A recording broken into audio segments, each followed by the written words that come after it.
Gumawa siya ng pahayag tungkol sa pagkidnap sa anak ni Tuba Buyak Usten. Sinabi ni Tuba Buyak Usten ang mga sumusunod. Sinira ng mga taong ito ang buhay natin. Sinira nila ang psikolohiya ng ating mga anak. Libre sila ngayon.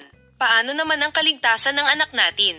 Ano ang mahalaga para sa mga pamilyang tulad natin? Nagrebelde.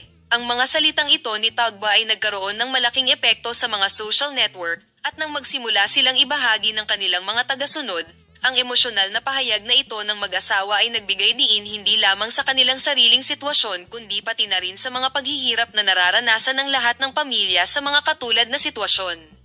Sina Engine at Tagba ay nagsalita sa madla at sinabi ang mga sumusunod. Pakinggan ang aming tinig. Hindi natin dapat hayaang maranasan ng iba ang naranasan natin. Nais naming mabigyan ng hustisya sa lalong madaling panahon para sa kaligtasan ng ating mga anak. Ang insidenteng ito ay hindi lang nangyari sa atin, ito ay problemang nararanasan ng maraming pamilya.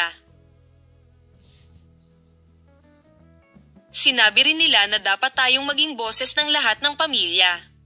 Ang mga salitang ito ay nakakuha ng iyong pansin ng maraming tao ang gumamit ng social media na nagsimulang magbahagi ng mga post sa social media na may hashtag na We Want Justice para suportahan ang panawagang ito. Parami ng parami ang naabot araw-araw.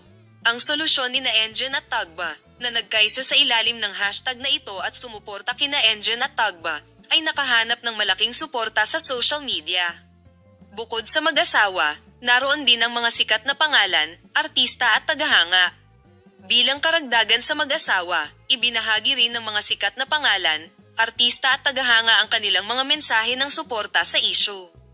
Ipapakita namin sa iyo ang mga detalye sa paksa Palem, makita ka sa mga bagong video.